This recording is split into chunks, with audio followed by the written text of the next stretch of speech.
What's up guys, King here bringing you a review on, or technically a catch-up review on Magi. Holy shit, it's been months since I did a Magi review, and honestly I think it's just because people don't bother to watch my reviews really that I didn't bother with it. Again, so many chapters have gone by. I think it was like 10 chapters since the last review I did.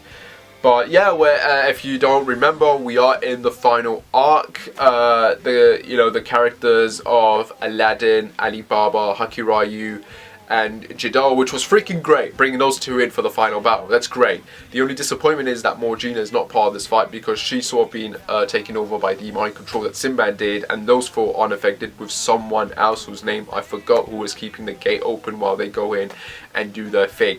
So those guys have gone into the Sacred Palace, which has now been formed up into like 7 different dungeons, each represented by one of the jinns that Sinbad has, and by a young version of Sinbad himself as it's going older, and they're going through these dungeons led by Alibaba. And yeah, if you people didn't realize the symbolism of this final battle, as it were, it's technically basically a final battle against the 7 sins. I don't know if you people realize that, but yeah, they're technically going through 7 dungeons fighting Sinbad. So yeah, 7 sins. That's pretty freaking symbolic and smart, and it makes me curious. Like by the end of this, like if you had to break it down, what each dungeon and jinn, which sin each dungeon and jinn would represent. So yeah, I'm curious about that. But yeah, so far we've had the first dungeon with I believe it was Jidal, and he won. He beat that dungeon, and obviously it's a final battle about with words. It's not technically meant to be a physical fight. These guys are getting physical, but at the end of the day, that is not what's gonna make them win against Sinbad. Sinbad is obviously testing them and trying to understand something from them, and he's trying to fight them with a battle of wits and words, and that's what it is. It's a very psychological final fight, which is very unique and unexpected compared to a lot of final fights that you would get in other mangas, where it's just like, yeah, just keep hitting him till he dies. Like, I usually like the kind of final fights where a lot of characters are helping one another, trying to defeat a common foe, and in a way this is similar to that, but at the same time it's going a lot more further by not being physical and actually being smart about it, you know. And these guys, they have to fight Sinbad using their words and what they've learned and what they feel is right and wrong, and trying to convince Sinbad otherwise of their beliefs. So yeah, it's a battle of wits and belief basically, and I think that's very clever how that's been represented. The only disappointment being that Morgana is not part of this fight, because she's sort of she's basically the damsel in distress which got Alibaba motivated enough to go and kick Sinbad's ass because of what he's done to her with the whole mind thing and wanting to commit mass suicide, which is screwed up as hell. I mean, this dude becomes God basically. He's God.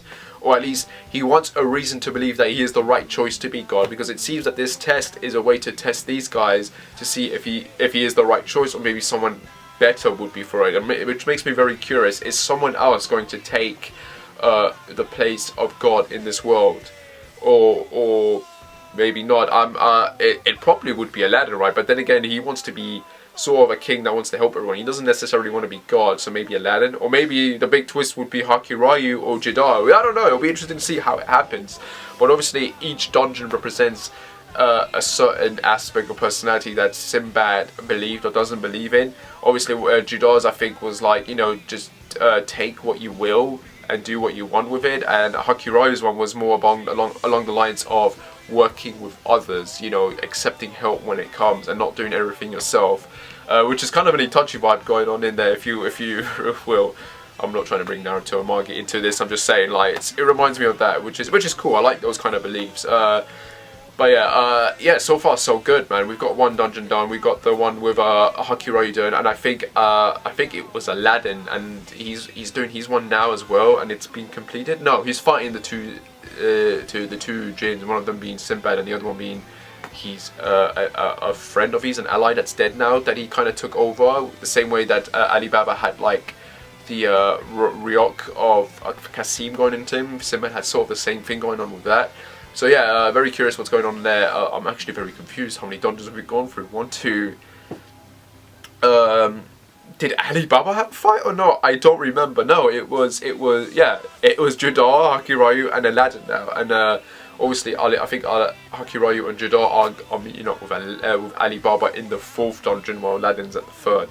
So yeah, yeah, very curious to see how they're gonna break up the fights now. Obviously, but yeah, so far so good. I'm enjoying this final arc, and I'm very curious how it's all gonna end.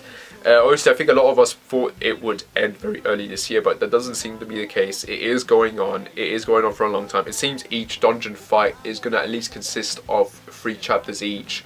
So we'll probably be in late summer by the time by the time they finish probably the 7th dungeon, because I imagine by the 7th dungeon, after that's done, we'll probably get a whole proper final fight in the Sacred Palace, because we still have to deal with David, we still have to deal with Hugo, and obviously Arbor has to play some sort of role besides being a guide.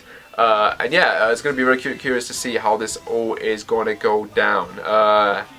Because yeah, this arc is so far killing it. It's been great so far. I've also finished watching season 1 of the anime, so I'm gonna at some point I'm gonna obviously start watching season 2, and hopefully by the time this manga ends, they'll announce season 3 and 4. And yeah, so far so good, man. I mean, I'm really intrigued by how this is all gonna end. I'm just hoping that Morgana will play some sort of role by the end of this. I'm hoping she will turn up and maybe take on one of the dungeons. Because I feel like her character's sort of being wasted at this point, and I don't want that. I want her to be in the fight in some shape or form. I mean, you've got like 5 other dungeons left after this. I think recent chapter had, I haven't read it yet, but I think recent chapter is Alibaba maybe doing his test now. So you still got what, 4 other dungeons left, and I hope one of them is going to be for Morgana. Maybe she's going to turn up in a surprise twist and help out. Maybe someone else will, because I want to see some female fights, man. And especially Morgana. So yeah, I'm hoping that's not her, you know, that she gets some sort of strong role here for this final arc, because otherwise it's just a big fat waste, really. But yeah, overall, great setup, great way that the arc or as a whole is going in. I can't wait to see how this ends. And yeah, as I said, the symbolism here, man, it's a final battle against the 7 sins. Like, come on, if you people didn't realize that, then damn. It's very in your face, obviously. So yeah, pretty cool, I have to say. Anyway, guys, as always, like and subscribe, whatever, and I shall see you when I shall see you. And yeah, seriously, I can't wait to see how this is gonna go. This manga is really good, man, really good, and the anime was good as well. So yeah, can't wait to see season 2 as well. Take care, guys.